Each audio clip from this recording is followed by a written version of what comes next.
쇼핑으로 스트레스를 푼다.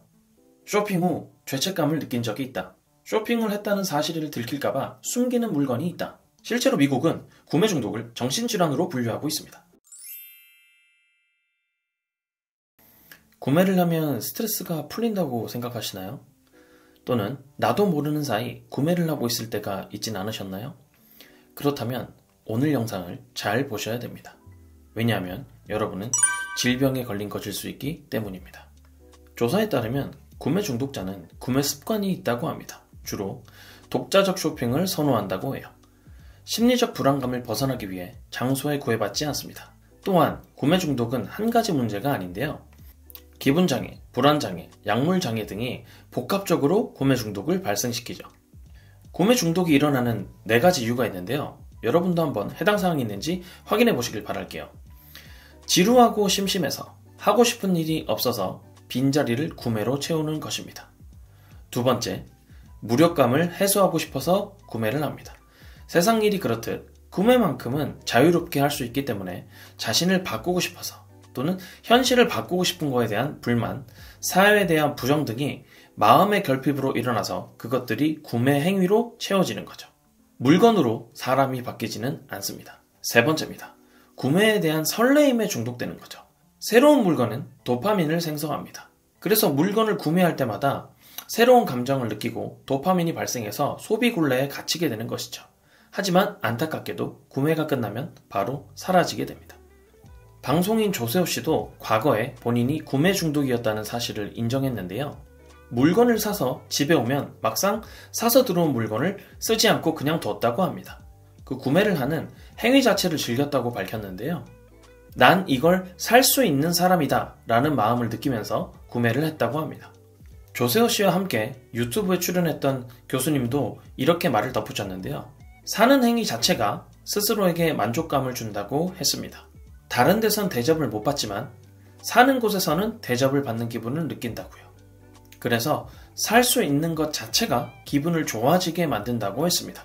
허나 막상 사고 나면 큰 의미가 없어지는데 이것은 중독의 문제가 아니라 외롭고 우울한 마음의 문제일 수 있다고 덧붙였습니다. 지금까지 내용을 들으면서 내가 구매 중독이 아닐까라는 의문이 드신다면 지금부터 말씀드리는 자가진단표를 참고하시면 될 것 같습니다. 진단표는 더보기란에 다시 볼 수 있도록 링크로 걸어두겠습니다. 몇몇 항목들을 함께 짚어보겠습니다. 돈이 있을 때 그 돈을 쓰지 않고는 못 베긴다. 충동적으로 물건을 구매하는 경우가 많다. 쇼핑으로 스트레스를 푼다. 쇼핑 후 죄책감을 느낀 적이 있다. 쇼핑을 했다는 사실을 들킬까봐 숨기는 물건이 있다. 이외에도 많은 항목들이 있는데요. 이 테스트 결과 점수가 42점 이상이면 구매 중독일 수 있습니다. 무엇보다 구매 중독이 무서운 것은 시간적, 물질적 손해가 발생하기 때문입니다. 구매 중독으로 발생한 경제적 손실을 어떤 식으로든 메꿔야 할 것이고 그로 인해 발생할 수 있는 기회들이 사라지게 되는 것이죠. 예를 들어 자신의 성장을 위해 쓸 수 있는 돈이 구매 중독으로 인해 잠식된다거나 그 구매 중독을 메꾸기 위해서 들여서 그것을 메꿔야 하는 상황들은 전혀 도움이 되지 않죠. 그러면 개인에게 손해를 끼칠 수도 있는 이 구매 중독을 어떻게 헤쳐나갈 수 있을까요? 지금부터 구매 중독을 탈출할 수 있는 검증된 4가지 방법을 말씀드리도록 하겠습니다. 첫 번째, 질문하기입니다. 구매 충동이 들 때 이렇게 물어보는 겁니다. 정말 나한테 필요한 것인가? 이렇게 물어보는 것이죠. 가짜 필요를 찾기 위해 내 소비를 맞추지는 않는가에 대해서 생각해 볼 필요가 있습니다. 다이어트를 하는 분들이 식단 일기를 써서 단순 기록하는 행위 자체가 도움이 되듯 구매 일기를 쓰는 것도 하나의 방법이 될 것이고요. 두 번째는 진짜 위로를 찾는 것입니다. 구매 중독은 마음이 허할 때 생기는 것인데 삶이 활력적일 때는 구매 중독에 잘 빠지지 않는다고 해요. 쇼핑 외에 다른 행동을 찾는 것도 하나의 방법입니다. 세 번째입니다. 환경 설정하기. 주변에 과자를 잔뜩 쌓아두고 군것질을 하지 않겠다라고 하는 것은 말이 되지 않습니다. 자동 결제를 전부 초기화하고 소비를 짐작하기 힘든 신용카드를 없애는 것도 하나의 방법입니다. 전문가의 상담도 도움이 되고요. 실제로 미국은 구매 중독을 정신질환으로 분류하고 있습니다. 전문가의 손길을 두려워하지 마시고 중독 치료나 모임 등이 충분히 활성화되어 있기 때문에 서로의 도움을 주고받는 치료를 받기도 합니다. 네 번째입니다. 감사일기 쓰기. 갑자기 왜 감사일기 쓰기냐고요? 감사일기의 장점은 이렇습니다. 감사일기란 매일 하루에 몇 가지씩 감사한 이유를 구체적으로 적어보는 일기인데요.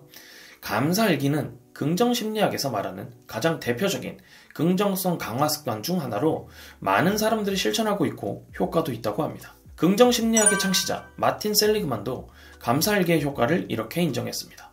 그날 감사한 일 3가지와 그 이유에 대해서 적는 것은 관심을 또는 내 개인의 생각을 긍정적인 쪽으로 환기해준다고 했습니다. 일반적으로 인간의 관심이나 생각은 부정적인 측면에 기울여져 있습니다. 감사일기는 부정적 감정을 갖기 쉬운 인간에게 균형을 찾을 수 있도록 도움이 되는 좋은 도구입니다. 감사일기로 마음이 채워지거나 행복감이 증대된다면 어떤 일이 생길까요?